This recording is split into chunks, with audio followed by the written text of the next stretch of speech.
ओम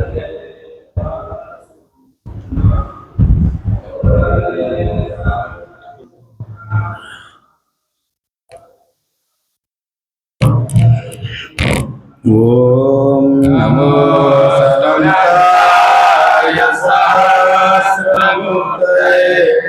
सहस्रपादाशिशोरुहाय सहस्रनाम्ने पुरुषाय शाश्वते सहस्रकोटियुगधारिणे नमः।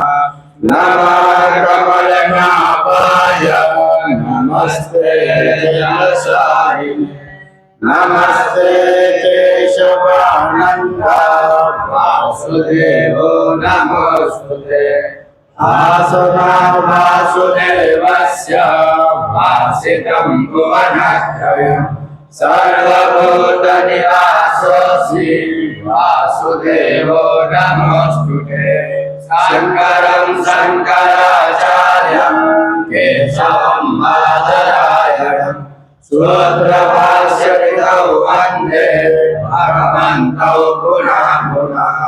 ईश्वरो गुरुरात्मेति मूर्तिभेदविभागिने व्योमवद्व्याप्तदेहाय दक्षिणामूर्तये नमः।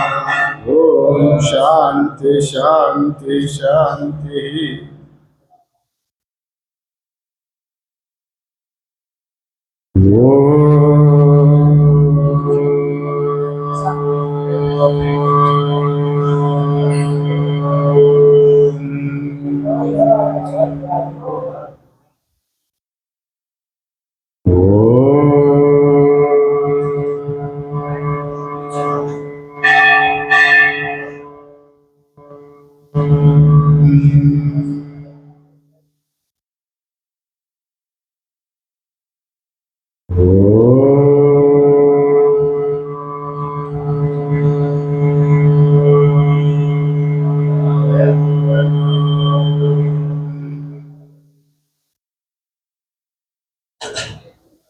ओम शन्नो मित्रः शं वरुणः शन्नो भवत्वर्यमा शन्न इन्द्रो बृहस्पतिः शन्नो विष्णुरुक्रमः। नमो ब्रह्मणे नमस्ते वायो त्वमेव प्रत्यक्षं ब्रह्मासि त्वमेव प्रत्यक्षं ब्रह्म वदिष्यामि ऋतं वदिष्यामि सत्यं वदिष्यामि तन्मामवतु तद्वक्तारमवतु अवतु अवतु भक्तानाम्। ओम शांति शांति शांति। ओम सहना भवतु सहनो भुनक्तु सह वीर्यं करवावहै तेजस्विनावधीतमस्तु मा विद्विषावहै। ओम शांति शांति शांति। ओम यच्छन्दसा विश्वो विश्वरूपः चन्द्रोऽप्योऽभ्यपिता सम्बभूव समेन्द्रो मेधया शृणोतु अमृतस्य देवधारणो भूयासम् शरीरं मे विचक्षणं जिह्वामेव दुमत्तमः कर्णाभ्यां भूरिविश्रुवा ब्रह्मणः कोशोऽसि मेधया पीतः श्रुतं मे गोपाय। ओम शांति शांति शांति। ओम अहं वृक्षस्य रेरिव वेदे वृक्षं गिरेरिव ऊर्ध्वः पवित्रो वाजिनीव स्वमृतमस्मि रविणं सवर्चसा सुमेधा अनुतोषिका इति त्रिशङ्को वेदानुवचन ॐ शान्ति शान्ति शान्तिः ॐ पूर्णमदः पूर्णमिदं पूर्णात् पूर्णमुदच्यते पूर्णस्य पूर्णमादाय पूर्णमेवावशिष्यते ॐ शान्ति शान्ति शान्तिः ॐ आप्यायन्तु ममाङ्गानि प्राणश्चक्षुश्रोत्रमतो मनमिन्द्रियाणि च सर्वाणि सर्वं ब्रह्मोपनिषदम् मां ब्रह्म निराकुर्यात् मा ब्रह्म निराकरोत् निराकरणमस्तु निराकरणं मे अस्तु तदात्मनिरते उपनिषत्सु धर्मास्ते मयि सन्तो ये मयि सन्तो ॐ शान्ति शान्ति शान्तिः ॐ वाङ्गे मनसि प्रतिष्ठिता मनो मे वाचि प्रतिष्ठिता आविराविर्भवेति भेदस्य महाडिस्तः श्रुतं मे मा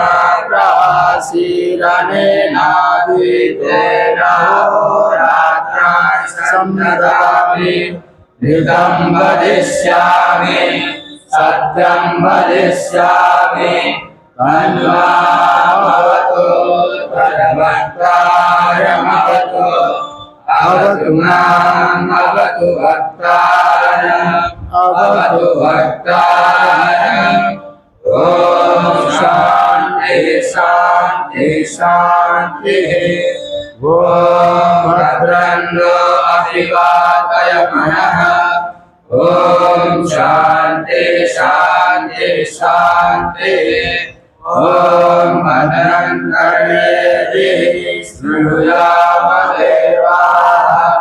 भद्रं पश्येमाक्षभिर्यजत्राः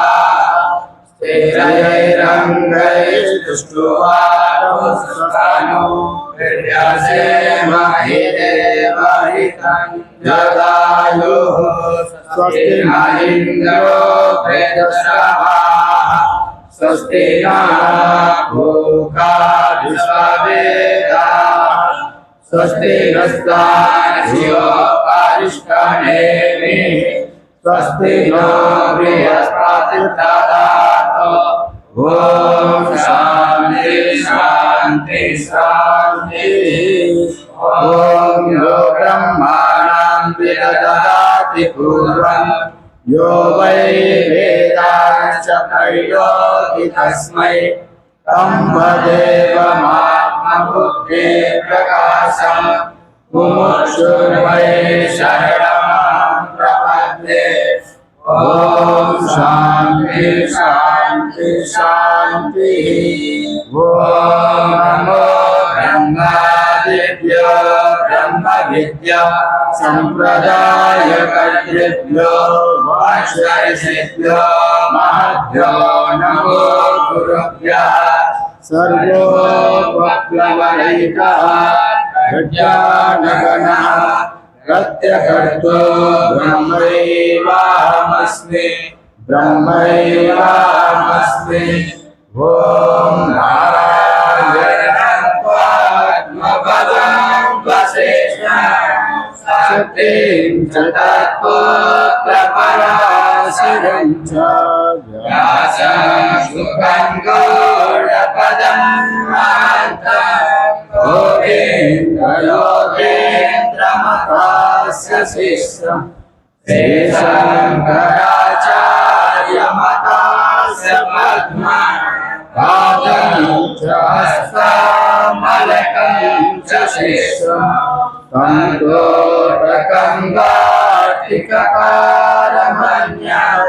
अस्मद्गुरुसन्ततमानतोऽस्मि श्रुते स्मृते पुराणानाम् आलयं करुणालयम् नमामि भगवत्पादं शङ्करं लोकशङ्करं शङ्करं शङ्कराचार्यं केशवं बादरायणं सूत्रभाष्यकृतौ वन्दे भगवन्तौ पुनः पुनः ईश्वरो गुरुरात्मेति मूर्तिभेदविभागिने व्योमवद्व्याप्तदेहाय दक्षिणामूर्तये नमः।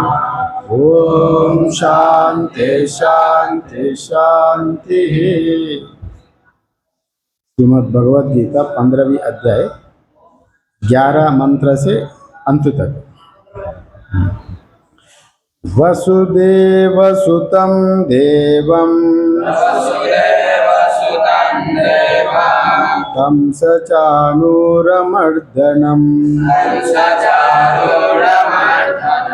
देवकी परमानन्दं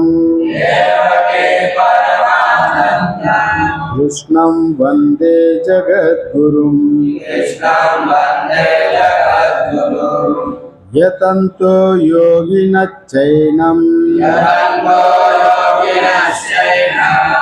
पश्यन्त्यात्मन्यवस्थितं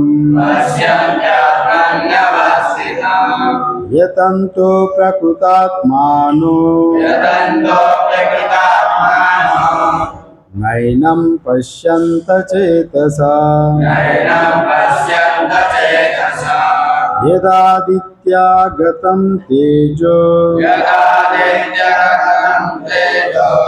जगद्भासयतेऽखिलम् यच्चन्द्रमसि यच्चाग्नौ तत्तेजो विद्धि मामकम् गामाविश्य च भूतानि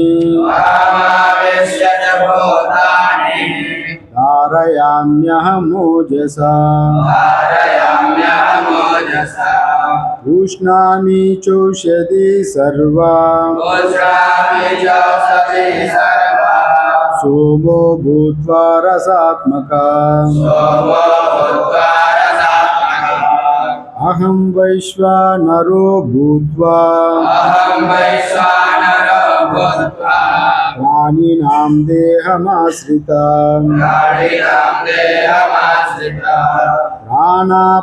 प्राणापानसमायुक्ता पचन्यान्नं चतुर्विधम् सर्वस्य चाहं हृदि सन्निविष्टो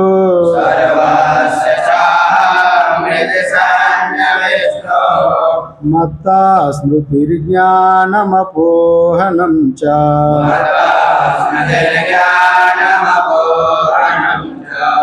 वेदैश्च सर्वैरहमेव वेद्यो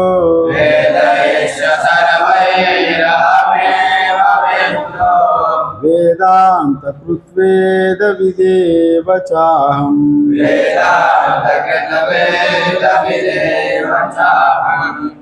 द्वाविमो पुरुषो लोके चराचक्षर एव च चरः सर्वाणि भूतानि कूटस्थोऽक्षरमुच्यते उत्तमा पुरुषस्त्वन्या परमात्मेत्युदावृता यो लोकत्रयमाविश्य विवर्तव्य ईश्वरा यस्माक्षरमतीतोऽहम् अक्षरादपि चोत्तमा अतोऽस्मि लोके वेदे च प्रतिता पुरुषोत्तमा यो मामेव असम्मूढो जानाति पुरुषोत्तमम् जानाति पुरुषोत्तमम् स सर्वविद् भजति माम् सर्वविद्भजति माम् सर्वभावेन भारत सर्वभावेन भारत इति गुह्यतमं शास्त्रम् इति गुह्यतमं शास्त्रम् इदमुक्तं मया नघ इदमुक्तं मया नघ एतद्बुद्ध्वा बुद्धिमां स्यात् एतद्बुद्ध्वा बुद्धिमानस्य कृतकृतस्य भारत कृतकृतस्य भारत ॐ तत्सदिति श्रीमद्भगवद्गीतासु उपनिषत्सु ब्रह्मविद्यायां योगशास्त्रे श्रीकृष्णार्जुन संवादे पुरुषोत्तमयोगानां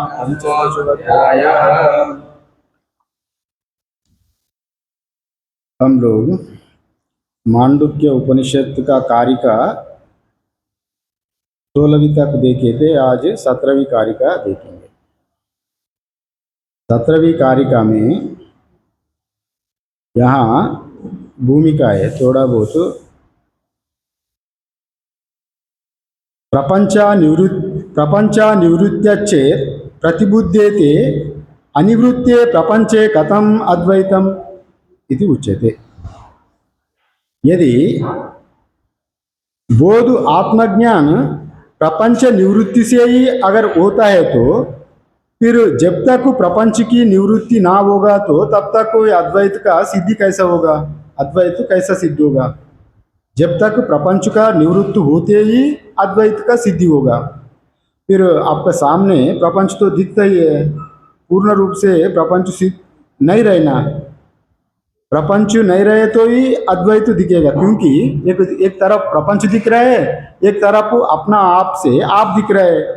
प्रपंच पूर्ण रूप से निवृत्ति होते ही अद्वैत का सिद्ध होगा।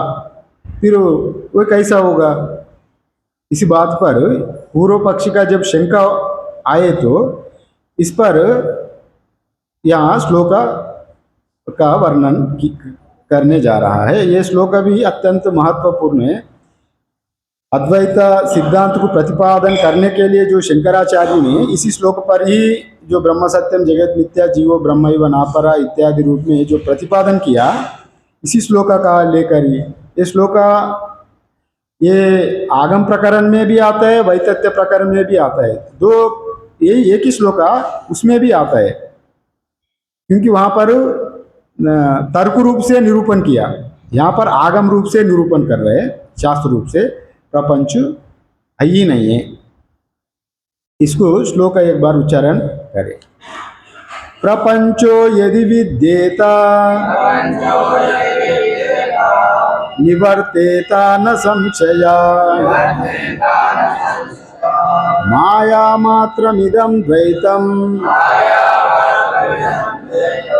अद्वैतम परमार्थता।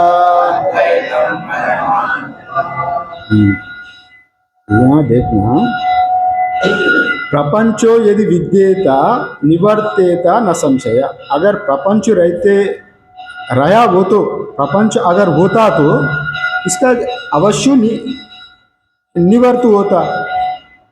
अर्थात यहाँ गौड़पदा का आचार्य का कहना है प्रपंच है ही नहीं है। अगर होता तो निवर्त होता, ये कह रहे हैं। प्रपंचो यदि विद्येता, अगर हम लोग साधारण रूप से कहते हैं ना, मैं अगर उस स्थान में अगर मैं रहते तो वो घटना नहीं घटती, मतलब वहाँ पर आप नहीं थे। वैसे ही यहाँ पर प्रपंच अगर विद्येते, प्रपंच अगर रहे तो वस्तु दृष्टि से वो निवर्त भी होता था, किंतु प्रपंच नहीं है। इसको सिद्ध करने के लिए ये बात कह रहे हैं, प्रपंचो यदि विद्येता और निवर्तेता न संशय। अगर है तो जो चीज़ है इसको निवृत्त कर सकते, किंतु जो चीज़ है ही नहीं है उसको क्या निवृत्त करेगा? ये बात बताने के लिए जा रहा है। यदि प्रपंच होता तो अनिवृत्त होता, किंतु यहाँ प्रपंच कैसा है? रस्सी में सर्प जैसा यहाँ माया मात्र भ्रांति दर्शन है। और आप रस्सी में सर्प का बाण हो गई, सर्प का बाण हो गया तो उसको निवारण करने के लिए आप क्या करना? वो टार्च जलाना, तभी सर्प चले गए। अगर सच्चू एक सर्प है जी, अगर ये तो रज्जु सर्प को दृष्टांत का वो इसमें भी भाष्य में भी कहेंगे, एक वास्तव में एक सर्प है, आप वहाँ पर रस्सी डाल दिया, बड़ा दूड़ी, वहाँ रस्सी का ऊपर आके एक सांप सो गई, आप सांप देखकर रस्सी का ऊपर सांप सो गया। अगर वो सांप सच्चा सांप है, वो मिथ्या सांप नहीं है, वो सांप सत्य है, अगर उसको आप विवेक से नहीं हटा सकते, क्योंकि वो सांप भी सत्य है, रस्सी भी सत्य है, तभी आप उसको नहीं हटा सकते। प्रपंच भी जैसा असली सांप जैसा आके वहां अगर उपस्थित हुआ तो प्रपंच को आप वहां से जैसा रस्सी की भगा दिया, सांप को भगा दिया तो सांप चले गया। एक अंधकार में गड़ा है तो एक गड़ा को उठा के दूसरे जगह में आप रख सकते, अगर कुछ है ही नहीं है तो जो चीज है ही नहीं उसको कैसा हटा सकते। असली सांप है तो वहां से आप हटा सकते, आपका बात तो सही है, आप सत्यमेवा वो कह रहे हैं, किंतु चीज कल्पित है, कल्पित चीज को आप कैसा हटा सकते, यहाँ बात कह रहे हैं। प्रपंचो यदि विद्यते निवर्तन्ते न संशया, यहाँ प्रपंच रस्सी में सर्प जैसा माया मात्र भ्रांति है, भ्रांति से हम लोग कल्पित किया गया, वस्तु दृष्टि से वहाँ सर्प वहाँ चीज है ही नहीं। अगर इसको दृष्टांत से समझा सकते तो अगर आपका पास कई तरह का गहना है, पहन रहे हैं, उसको व्यवहार कर रहे हैं, तरह तरह का हार है, कुंडल है, कंगन है इत्यादि रूप में, और बड़े महत्वपूर्ण से पहन रहे हैं, उसको व्यवहार कर रहे हैं, तो आपको कैसा नकार सकते हैं इसको, मैं तो गहना पहन रहा हूँ, हमको तो लाखों रुपए से खरीदा, मैं गहना पहन रहा हूँ, आप कह सकते। पहनते हुए भी आप गहना को नहीं पहन रहे, सोना का ही गहना मानकर पहन रहा है। अगर गहना टूट गई, गहना टूटे तो सोना नहीं टूटा, एक इंसान मर गए तो इंसान आत्मा नहीं मरी, इंसान का आकार प्रकार लुप्त हो गई, इतने ही। प्रकट अप्रकट ही सृष्टि है जी, वो एक समय प्रकट हुआ था, एक समय अप्रकट हुआ था, इतने ही। किंतु वस्तु दृष्टि से वो का कोई भी मरता नहीं है, या मरण का चीज कोई है ही नहीं। वस्तु दृष्टि से अब गहना टूट गए तो आप बोलेंगे हाय हाय मेरा गहना टूट गया, बच्चे लोग रोएंगे गहना टूट गया। समझदार व्यक्ति गहना का आकार प्रकार टूट गई, यहाँ सोना नहीं टूटी, समझ लिया। वस्तु दृष्टि से तो सोना ही तो गहना बना ना। ये पूरा प्रपंच भी यहाँ अधिष्ठान का रूप में, अधिष्ठान में अध्यारोपित किया गया, और बिना अधिष्ठान ये वस्तु है ही नहीं है, इसलिए यह प्रपंच को नाम रूप को मिथ्या कहा। प्रपंचो यदि विद्येति निवर्तन्ते न संशय, इसी ये शंकराचार्य ने ये कहा, प्रपंच पूरा अद्वैत को इस एक वाक्य में ही समा लिया, सूत्रात्मक रूप में, सूत्र रूप में। ब्रह्म सत्यम जगत मिथ्या जीवो ब्रह्मैव नापरा, जगत मिथ्या कहाँ, ब्रह्म ही सत्य है, ब्रह्म का ऊपर ही यहाँ अध्यारोपित किया गया। जैसा सर्प का ऊपर रस्सी का अध्यारोपित किया गया, वहाँ असली सर्प नहीं है। सर्प जैसा बाण विकल्प, दारा दंडा माला इत्यादि जो विकल्प आपको दिख रहा है, रज्जु को नहीं पहचान कर अन्य को रज्जु में आरोपित कर रहा है, इसका बजाय प्रपंच सत्य जैसा दिख रहा है। इसी का ही पर एक बार शंकराचार्य का भी, जब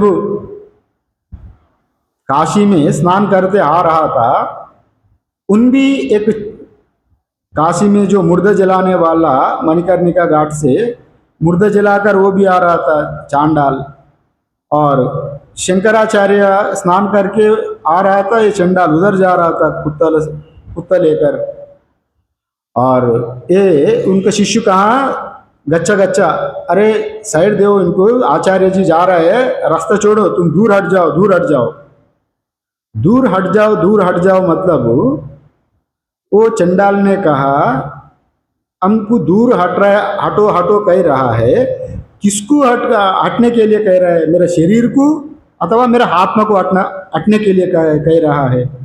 शरीर दृष्टि से आपका जो पांचभौतिक शरीर है, मेरा भी पांचभौतिक शरीर है, वो एक ही है, एक जैसा ही शरीर है। अगर किसको हटेंगे, अगर आप आत्मा को हटने के लिए कहोगे तो आत्मा तो चींटी से लेकर ब्रह्म तक एक ही आत्मा है, आपका ही आत्मा मेरा ही आत्मा ही है। कौन हटना फिर, मेरा शरीर रूप से हटना, आत्मा रूप से हटना।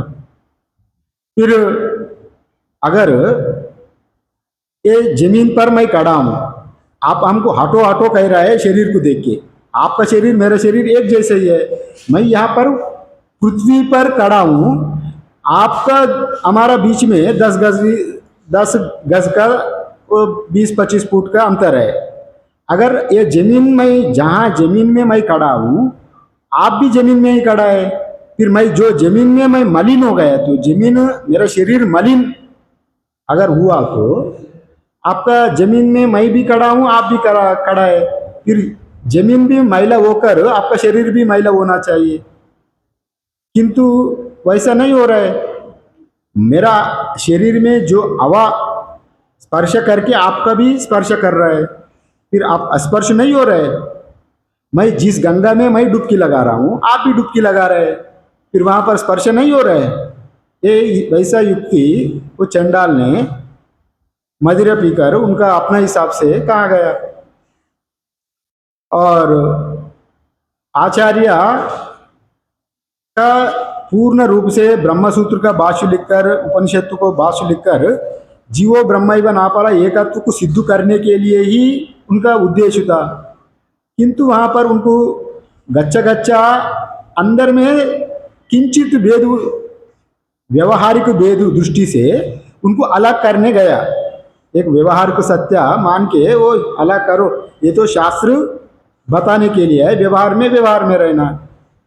तभी पूर्ण रूप से शंकरा भगवत पाद भी समझा, सत्य रूप में यही, ये जो कह रहा है यही सत्य है, ये अन्य कोई नहीं है।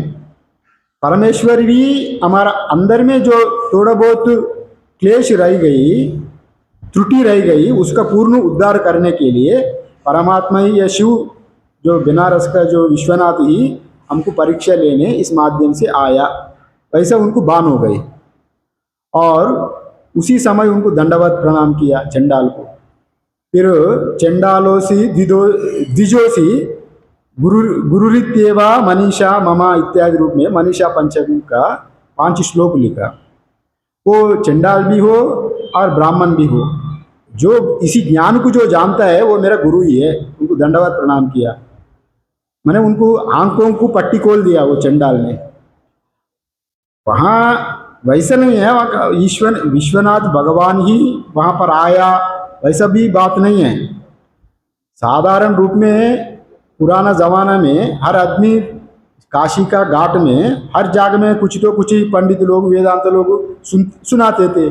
उस समय भी वो भी उनको थोड़ा बहुत ज्ञान हो गई, वैसे भी कह सकते। अगर शरीर भगवान आए तो सभी शरीरों में भगवान ही है ना जी। अभी भगवान आए तो किसी एक शरीर में, इंद्रियों में वहाँ प्रकट होकर वो बात को कहला सकता है परमात्मा ही, वैसे भी ले सकते। वहाँ चंडाल में प्रकट होकर वैसा बोध कराया। इसलिए यहाँ एक ही है, दूसरा नहीं है। और जैसा सर्प में, ऐसा रज्जु में सर्प जैसा दिख रहा है, ये प्रपंच भी यहाँ तोसु चीज नहीं है। नाम रूपात्मक जगत भ्रमित है, वस्तु दृष्टि से नहीं है। अगर आप प्रपंच यदि सत्य होता तो, प्रपंच सत्य होता तो जैसा सर्प का बाण हो गई, रज्जु में बाण हो गया तो सर्प दिखा, आपको डर गया। सर्प सच्ची होता तो आप टार्च लेकर जब आया, टार्च जलाए तो भी जो सर्प दिखा, भ्रमित सर्प, वो भी वहां पर मौजूद होना चाहिए। अपना अगर सत्य हो तो मौजूद होना चाहिए ना जी। वो जब ज्ञान हो गई, प्रपंच अविद्या मिट गई, जब बोध हो गया प्रपंच मिट गया। अगर प्रपंच सत्य भी रहे सत्य रहे तो ब्रह्म ज्ञान का सिद्ध नहीं होगा। हम इत्यादि जो सुखदेव, जनक, याज्ञवल्क, रमण महर्षि इत्यादि जितने महापुरुष है, उनको बोध होने के बाद प्रपंच मिथ्यात्व को सिद्ध हो गया। प्रपंच निवृत्ति मतलब प्रपंच दिखते हुए भी आपको है नहीं, वो बोध निश्चयात्मक हो जाएगा। प्रपंच दिखेगा नहीं वैसा नहीं, प्रपंच का सत्यत्व का बोध नहीं होगा। मतलब जैसा हमको एक घड़ा है जी, घड़े है ही नहीं है, आपको बोध कराना है तो मिट्टी का अलावा घड़ा नहीं है, माने वो घड़े का मिथ्यात्व का बोध हो गई, मिट्टी का सत्यात्व का बोध हो गई। ये मिट्टी के अलावा घड़ा कुछ नहीं है, वो दिखने मात्र ही है, वो दिखता ही है वैसे ही, वो दिखने का माया का स्वभाव है। आप आकाश को देखे अगर ले तो इसको अच्छा जमता है, आकाश हमेशा दिखता ही है नीला, नीलिमा कलर, वो ना होते हुए भी वो दिखने का स्वभाव है, वो माया का स्वभाव है। प्रपंच भी ना होते हुए भी यहाँ दिख रहा है, किंतु अज्ञानी जीव अपना इस प्रपंच को सत्य मानकर हम व्यवहार करने के नाते सत्य जैसा दिख रहा है। अगर आप कह सकते हैं प्रपंच दिख रहा है, तो अगर हम वैसे देखें प्रपंच भी सत्य है, हमारा कई आचार्य लोग हैं, कई सिद्धांत है, प्रपंच भी सत्य मानने वाला कई लोग हैं। अगर प्रपंच सत्य होता तो सत्य का स्वरूप क्या है, अपना स्वरूप को नहीं छोड़ेगा।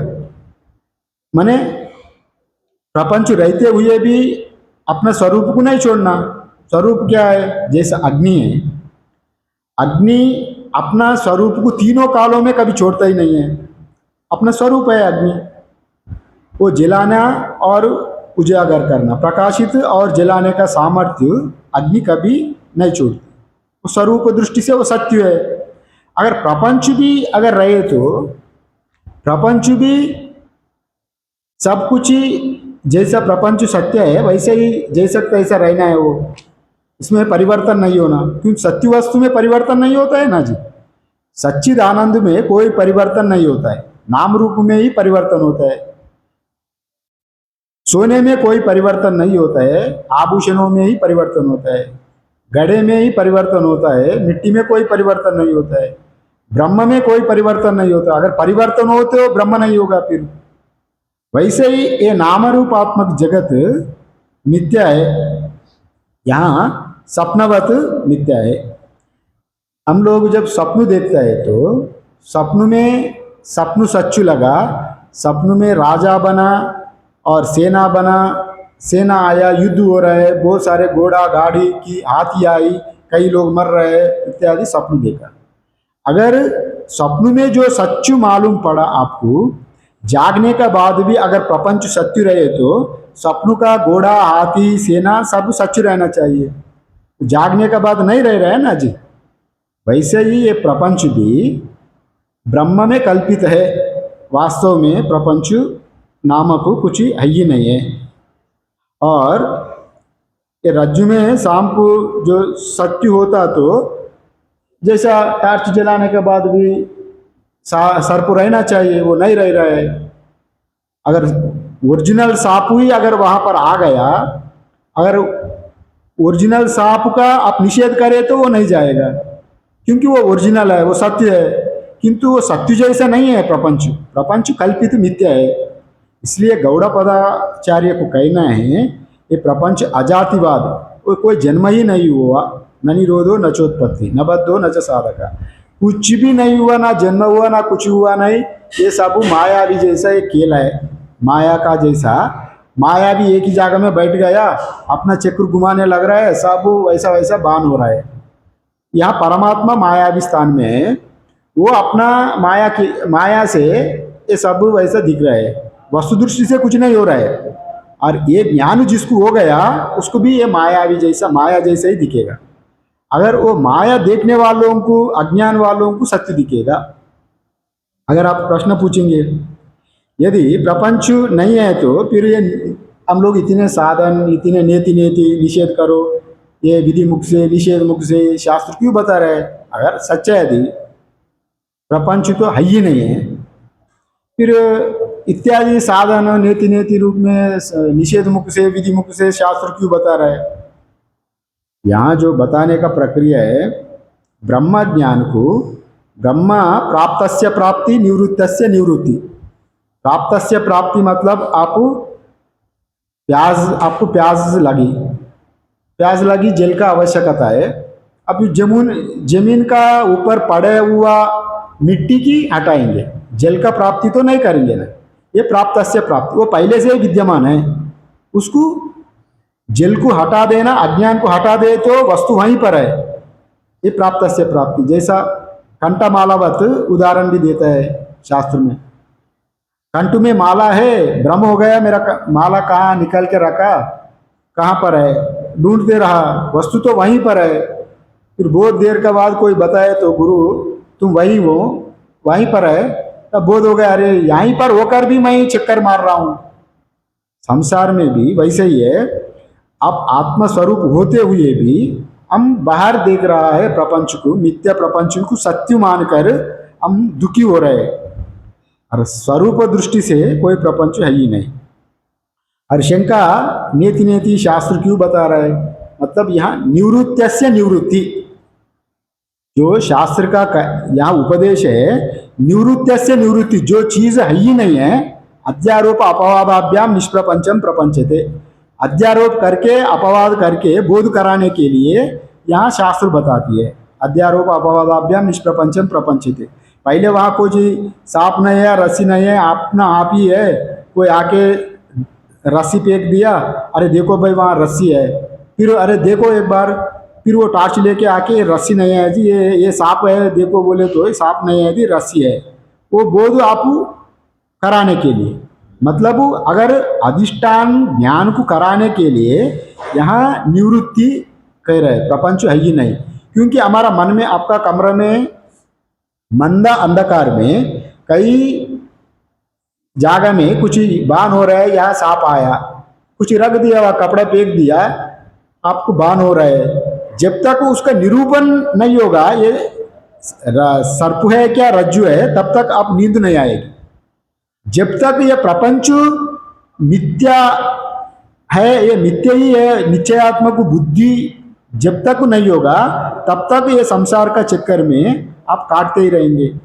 इसका अधिष्ठान को बोध कराने के लिए संसार है ही नहीं है, मगर नहीं होने के नाते आप मान लिया, इसको अध्यारोप करने के लिए ये निवृत्ति प्रक्रिया बताई। जैसा एक उदाहरण से बताए तो आप लोग समझिए। जैसा एक राजकुमार था, राजकुमार का बान हो गई, स्वप्न आ गई, स्वप्न में उनका मुंह में सांप घुसा, स्वप्न में उनका पेट में मुंह खोल के नींद हो रहा है, कराटे मार रहे, तो स्वप्न आया उसका मुंह से सांप घुस गया, वैसा एक स्वप्न है। जागने का बाद उनको पेट में दर्द होने लगा, उनको कल्पना किया, वो स्वप्न को सच देख के उनको बान हो गए, मेरा पेट में सांप घुसा, वैसा उनका बोध होके पेट में दर्द होने लगा और भोजन छोड़ दिया। फिर पिताजी की बताया, मेरा पेट में दर्द हो गया, पेट में दर्द हो रहा है, पेट में दर्द हो रहा है। अरे राज्य में जितने अच्छा वैद्य है, वैद्य राज सब आके सब जांच किया पेट को, कोई बीमारी नहीं है। फिर बच्चे तो हर दिन दुबला पतला होते जा रहा है, किंतु उनको बान हो गए, मेरा पेट में सांप है, पेट दर्द हो रहा है तो कुछ नहीं, मान लिया वो पेट में दर्द हो गया, पेट में सांप घुस गया, दर्द हो गया, किंतु सांप है बोल के उन लोगों को नहीं बोल रहे, किंतु केवल बोल रहा है हमको पेट में दर्द हो रहा है, दर्द हो रहा है। दर्द नहीं, एक भ्रम, उनको मन में एक भ्रम हो गया, मेरा पेट में सांप घुस गई, वो हमको काट रहे हैं अंदर में। और भोजन छोड़ दिया, 10-15 दिन हो गया तो मरने लायक हो गया। और राजा ने रोने लगा, ये मेरा राजकुमार मर जाएगा। और एक संत जी आया, अरे मैं देखूंगा एक बार इनको क्या हुआ। बेटा एकांत में उनका कमरे में गया, क्या हुआ बताओ, क्या हुआ बताओ। अरे एक सपना आया था, एक सांप देखा, सपना आया था, सांप देखा, ये कह रहा है पेट में दर्द हो रहा है। आधा आधा बता रहे तो संतु जी समझ लिया इनको सपना ऐसा हो गया, पेट में सांप है बोल के इनको मन में है। इतने वैद्य राजू आके जांच करने का बाद पेट में तो सांप नहीं है वस्तु दृष्टि से, किंतु इनको मन में है, मन में हुआ सत्यत्व को कल्पित जो माना हुआ सत्य को इसको कैसे निकालना, संतु जी उपाय ढूंढा। अरे तुम्हारा पेट में तो सांप है जी, सत्य है। तभी वो बालक खुश हो गया, इतने लोग आके कोई सांप नहीं है, कोई सांप नहीं है, ये लोग बेकार वैद्य है, आप सच्चू वैद्य है, वास्तव में है ही नहीं। ये तो मान लिया हाँ जी जी आप सच बोल रहे हैं, मेरे पेट में तो सांप है, दर्द भी हो रहा है। उनको आधा तो टेंशन खत्म हो गया बालक का। देखो तुम्हारा मैं अच्छा कर दूंगा। रात में खूब जुलाब दे दिया, गोली जुलाब का गोली दिया बच्चे को, और दस्त लगने लगा खूब, रात भर दस्त गया। और जो रात में भी इशारा कर दिया राजा को, एक मरा हुआ सांप को जहाँ दस्त जाता है उसका दस्त में फेंक देना। तभी वो ऐसे ही किया। बेटा तुम, फिर वो संतु जी आके पूछा, बेटा तुम रात भर तो दस्त लगा तुमको, बाहर गया शौच के लिए? हाँ जी। अच्छा अभी पेट चेक कर लिया? फिर पेट चेक करके हाँ हाँ अभी तो निकल गया, सांप निकल गई। मैं पहले जब देखा था ना तब सांप था, अभी मैं देख रहा हूँ ना सांप निकल गई। तभी तुम जहाँ दस्त किया, दस्त गया था एक बार थोड़ा जाके देखे तो शौच में सांप निकला नहीं निकला। फिर वहाँ जाके देखे तो सांप, वहाँ जहाँ शौच किया वहाँ सांप फेंक दिया गया। हाँ सांप गई गई मेरे पेट से, वहीं पर सांप था ना, यही सांप था, वो स्वीकार किया। तभी वो स्वस्थ होने लगा, फिर बड़ा खुशी आनंद से मस्त मौज में। वो सांप पहले भी नहीं था, वो बाद में भी सांप नहीं था, कल्पित सांप को कल्पित दृष्टि से निकला हुआ। यहाँ प्रपंच पहले भी नहीं था। आवावंते च यन्नास्ति वर्तमानेपि तत्तथा विततै सदृशा संतो अविततैव लक्षिता। शास्त्र कह रहा है इसी कारिका में, आदि में जो चीज नहीं है, अंत में जो चीज नहीं रहेगा, वो बीच में ही जो दिख रहा है वो माया का वजह ही दिख रहा है। और वैसे ही जैसा निवृत्तस्य निवृत्ति, ये निवृत्ति करने के लिए ही निवृत्ति है। और ज्ञान प्राप्त होने के बाद यहाँ आप जगत नहीं दिखेगा। जैसा वाचारंभनम विकारो नामधेयम मृत्युकितेव सत्यम, वहाँ पर वस्तु ही दिखेगा, नाम रूप नहीं दिखेगा, इत्यादि रूप में जो कहा गया। और जगत का जो नाम रूपात्मक जो प्रपंच दिख रहा है वो अविद्या का बजाय ये पूरा प्रपंच दिख रहा है। या जैसा जो वस्तु ठोस चीज से विद्यमान रहता है वो कभी भी मिथ्या नहीं होता है। मिथ्या वस्तु का कभी सत्यत्व को बोध, उसका अधिष्ठान रूप में वो कभी भी सत्य नहीं होता है। नासतो विद्यते भावो ना भावो विद्यते सता, गीता में जो कहा गया है इसी का ही कहा गया है। जो सत्य का हमेशा रहने वाला सत्य का कभी अभाव नहीं होता, जो अभाव दिखने वाला अभाव कभी सत्य नहीं होता, उसको भाव नहीं होता, इसको अभाव नहीं होता। वैसे ही यहाँ पर भी, यहाँ अनजान मानने का बजाय हम मानी मानी बंधन में आए, मान्य मात्र से ही बंधन है, और नहीं माने सो ये सब है ही नहीं है, वस्तु दृष्टि से ये सब कुछ है ही नहीं है। इसी का ही यहाँ पर बताने जा रहे हैं। वाचारंभनम विकारो नामधेयम मृत्युकितेव सत्यम, वस्तु तो एक ही है और वस्तु में कल्पित करके हम नाना प्रकार देख रहा है। वैसे ही जैसा भाष्य देखेंगे, सत्यमेवं स्यात् प्रपंचम यदि विद्येते, वो सत्य है, आप जैसा बोल रहा है, आप जो कह रहा है वो सत्य है। प्रपंच का रहते हुए अद्वैत का बोध कैसा होगा? वो सत्य है, आप सच कह रहा है। और सत्यम एवं स्यात् प्रपंचम यदि विद्येते, अगर प्रपंच रहे तो आप जो कह रहा है ना, प्रपंच निवारण होने का बाद ही अद्वैत का बोध सिद्ध कैसे होगा? अगर आप जो कह रहा है वो ठीक ही है, अगर प्रपंच रहे तो, किंतु प्रपंच वस्तु दृष्टि से प्रपंच नहीं है। रज्ज्वाम सर्पैव कल्पितत्वात् सतु सा विद्यते, माने रज्जु में जैसा कल्पित है प्रपंच भी वैसे ही कल्पित होने के नाते ये प्रपंच नहीं है। और विद्यमाना चेत निवर्तेता न संशय, और विद्यमान रहे तो प्रपंच अगर विद्यमान रहे तो इसका निवारण भी होते थे।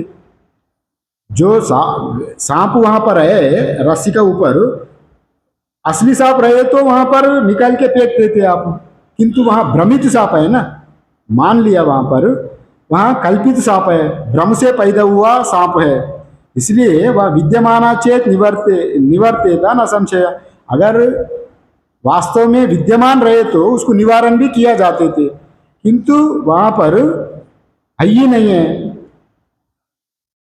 नहीं रज्वाम भ्रांति बुद्धिया कल्पिता सर्व विद्यामानः सन विवेकतः निवृत्तः। यहाँ पर रज्जु में कल्पित सर्प यदि वास्तविक है तो विवेक से भी नहीं हटता, मतलब यहाँ जो असली सांप वहां पर है, असली सांप वहां पर है रज्जु का ऊपर, आप केवल विवेक करेंगे तो नहीं हटेगा। इसलिए यहाँ पर यह दृष्टांत दिया गया आपको, यहाँ निषेधस्य निषेधा, यहाँ निवृत्त्यस्य निवृत्ति, वास्तव में चीज है ही नहीं है जैसा बताया, वो निवारण के लिए निवारण माना हुआ, मन में अनादिकाल से पड़ा हुआ माया का जो चित्त में पड़ा हुआ संस्कार को हटाने के लिए ये पूरा शास्त्र एक प्रक्रिया अपनाया, जीव को ब्रह्मज्ञान कराने के लिए। ये पूरा अगर जितने आप शास्त्र शिक्षा शिष्य ईश्वर इत्यादि सब कुछ मिथ्य ही है, कल्पना ही है, केवल ब्रह्म ही सत्य है, और कुछ जो कुछ देख रहे हैं सब कुछ कल्पना ही है। ये बात यहाँ सिद्ध कर रहे हैं, अधिष्ठान वस्तु दृष्टि से सब कल्पना ही है, ये कुछ भी नहीं है। जैसा कल्पना है मतलब मानी मानी बंधन में आया, मान्य मात्र से ये, जैसा ये कहा जाता है, एक महिला सपन में देखा था हमको भूत पकड़ा तो भूत फिर उठने के बाद भी व्यवहार में बदलावट आ गई, और चीख चिल्लाने लगा हमको भूत पकड़ा, सब बाल बिखर गया, उधर इधर घूमने लगा, रोने लगा पूरा। फिर एक समझदार व्यक्ति था, अच्छा इसको भूत पकड़ लिया, इसको भूत भूत उतरा है तो क्या करना है, उसका मन में भूत चढ़ गई, वास्तव में भूत नहीं चढ़ी, मन में भूत चढ़ा हुआ भूत को मन से ही निकलना है अध्यारोप करके। जभी वो मान लिया तुम्हारा ऊपर भूत पकड़ा, मैं देखा हूँ, तुमको अभी मैं भूत को निकाल दूंगा। फिर एक कड़छी से चमचा में आग लाया, आग का कोयला, उसमें नमक मिर्ची फेंक दिया, जब नमक पटपट आवाज करके मिर्ची का धुआं मुंह में गए तो वो उसका पूरा कसी चीख पूरा बेहोश होके नीचे गिर गई। इतने कसी आई, बेहोश होते ही वो बता दिया, हाँ तुम्हारा अंदर भूत था, अभी मैं भगा दिया। देखो ना, वो बेहोश होके जब नीचे गिरा तभी वो भूत भाग गई, उसको विश्वास हो गई मेरा अंदर में जो भूत था वो सच सच भाग गई, तभी वो स्वस्थ भी हो गई। वैसे भी जो वस्तु पहले से भी नहीं है और बीच में भी नहीं रहेगा, जो दिखने मात्र मायावी जैसा, तभी हम उसको मान लिया, अनादिकाल से माना ना। अनादिकाल से मानने का बजाय कहीं कहीं पागल लोग रहते हैं, पागल हॉस्पिटल में जाए तो एक पुतला को हमारा बेटा मान लेते, वो पुतला को खिलाता है पिलाता है और सोलाता है, उनका मानसिक रूप में वैसे हो गई ना, वृत्ति बन गई, वैसे ही मेरा बेटा ही है, वो मेंटल पेशेंट कहा जाता है। वैसे ही हम लोग भी एक तरह का अज्ञानी रोग अंदर में होने के नाते प्रपंच को सत्य माना, वस्तु दृष्टि से प्रपंच है ही नहीं। यहाँ ये बात कह रहा है, ना एवह माया मायाविनः प्रयुक्तः तद्दर्शनां चक्षुर्बन्धः अपगमे विद्यमाना सति निवृत्तः। जैसा मायावी जादूगर है ना जी, जादूगर माया का बारे में फिर आया, जो देखने वालों की दृष्टि का चक्षुबंध जब हट गया वह माया नहीं दिखेगा। माया का वस्तु पहले भी विद्यमान नहीं था, जब जादू करने का पहले भी वस्तु विद्यमान नहीं रहा। जब मायावी जब चक्षु का पट्टी बांध लिया सबको, तभी वो मायावी वहाँ माया फैलाया। माया का समय ही माया ने जादू का वस्तु पूरा दिखने लगा। किंतु जब देखने वालों का दृष्टि बंधन वो हट गई तो वहाँ वस्तु भी नहीं रहेगा, वस्तु भी नहीं है। अगर वो जो वस्तु पहले माया का पहले से ही जो वस्तु मौजूद रहेगा, अगर वो वस्तु को वो हटा नहीं सकता। उसका ऊपर पर्दा डाल के माया दिखा सकता, किंतु सच्चा वस्तु को नहीं हटा सकता। जो कल्पित वस्तु को वहां दिखाया, वो दिखा हुआ वस्तु को हटाया, उतने ही। सच्चा वस्तु को हटाता नहीं। अगर मायावी मतलब यहाँ जो जादूगर है, ये पूरा प्रपंच परमात्मा जादू में ही वहाँ जादू माया दिख रहा है। और वस्तु दृष्टि से वहाँ मायावी मायावी ही है और माया मिथ्या है, मायावी ही सत्य है। यहाँ बताया गया ये मायावी का दृष्टांत से ये बात कह रहा है। न एवं माया मायाविना प्रयुक्ता तदर्शनम चक्षुर्बंध अपगमे विद्यमाना सती निवृत्तः। जो वस्तु मायावी का विद्यमान हुआ वस्तु है, वो विद्यमान हुआ वस्तु को मायावी नहीं हटाएगा। जब देखने वालों का चक्षु का पट्टी जब खुलेगा तभी वो वस्तु वहाँ पर उजागर हो जाएगा।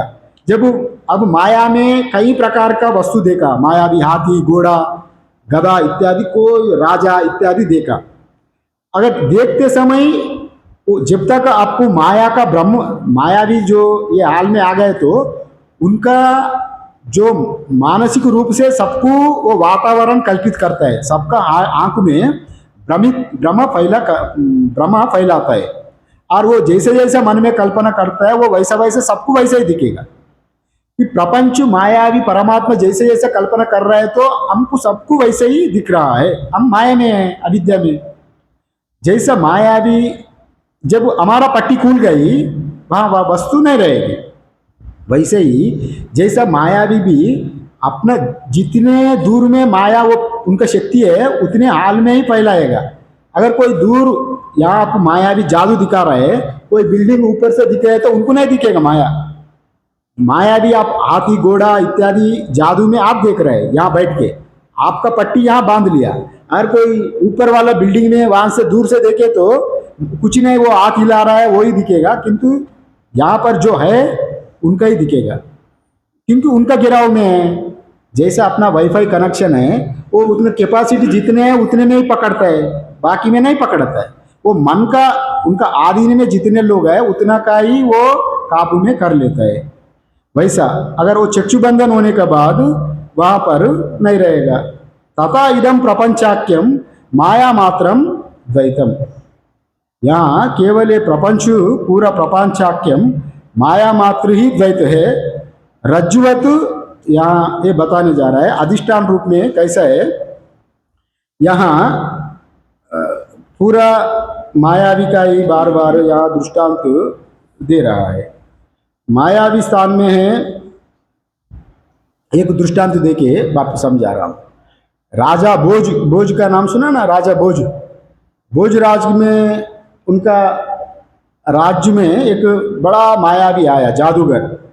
राजन मैं बहुत बड़ा 7 लोग दिखाऊंगा आपको, 7 लोग दिखाऊंगा।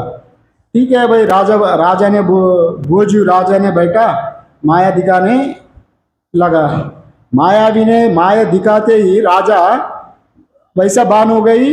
दूसरा एक राज्य वाला आक्रमण किया और हरा दिया राज्य को, और राजा भागने लगा अपना प्राण को बचाने के लिए, जंगल की ओर भागा। भागते भागते इतने दौड़ा घोड़ा और जंगल में दोनों का पेड़ में लटक गया। घोड़े तो भाग गई, राजा लटक गया।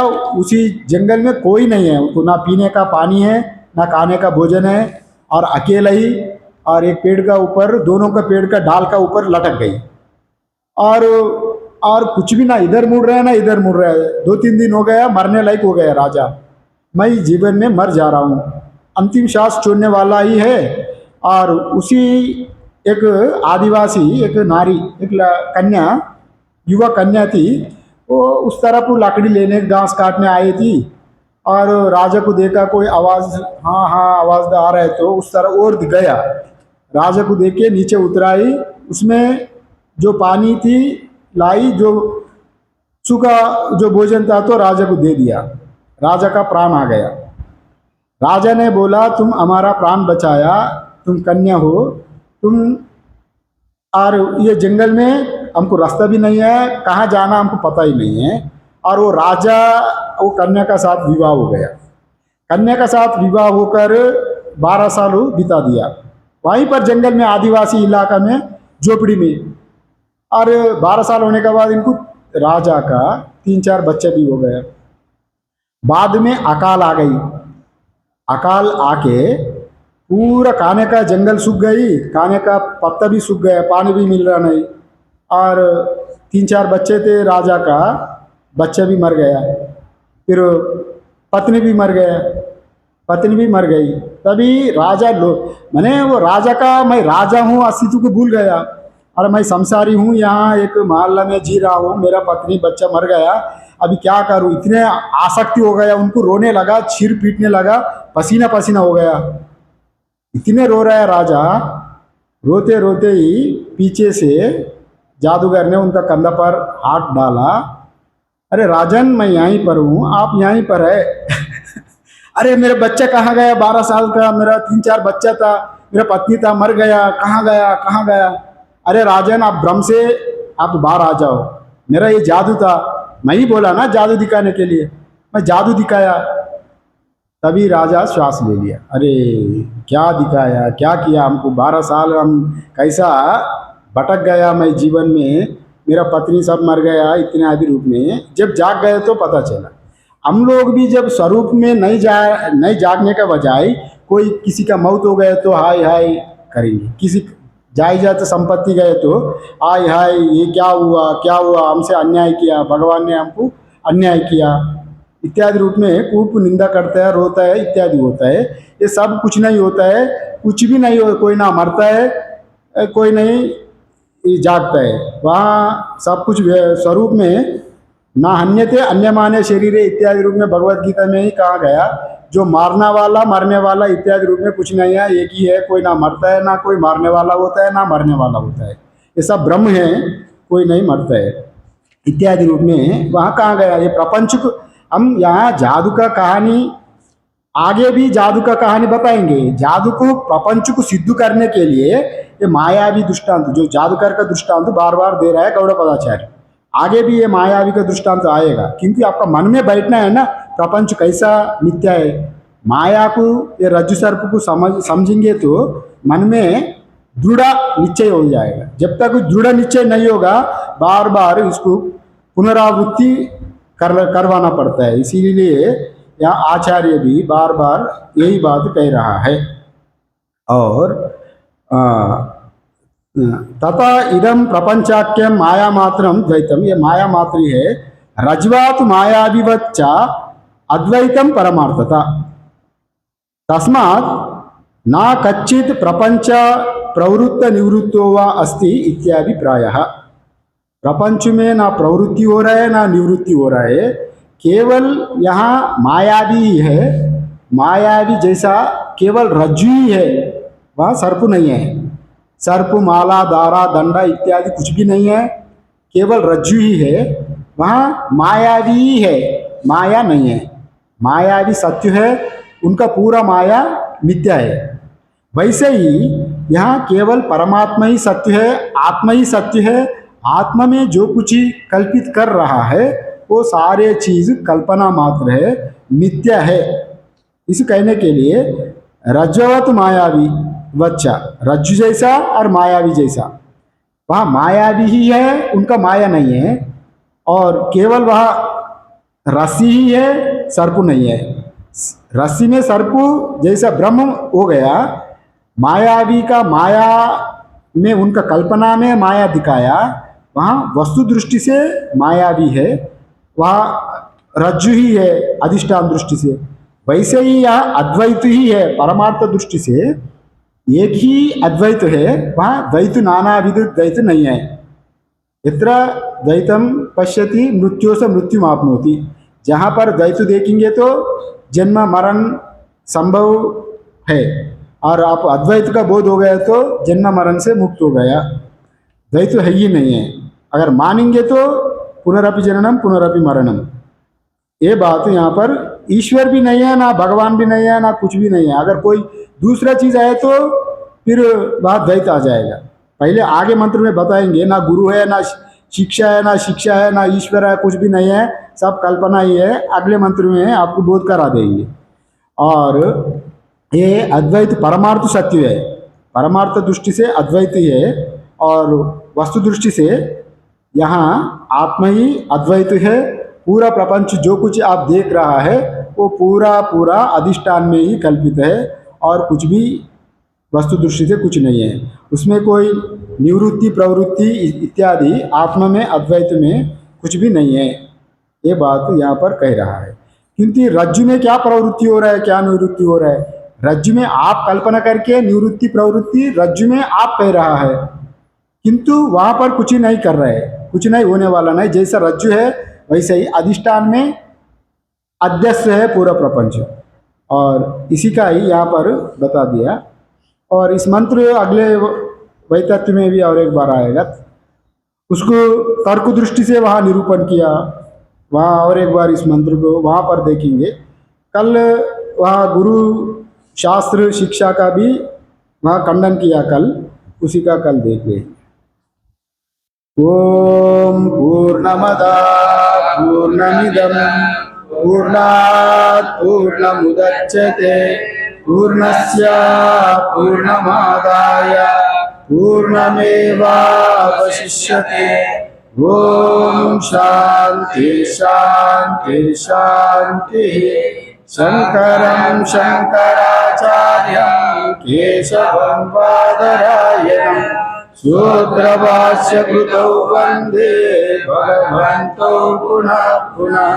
ईश्वरो गुरुरात्मेति मूर्तिभेदविभागिने व्योमवद्व्याप्तदेहाय दक्षिणामूर्तये नमः। ओम शांति शांति शांति। नारायण।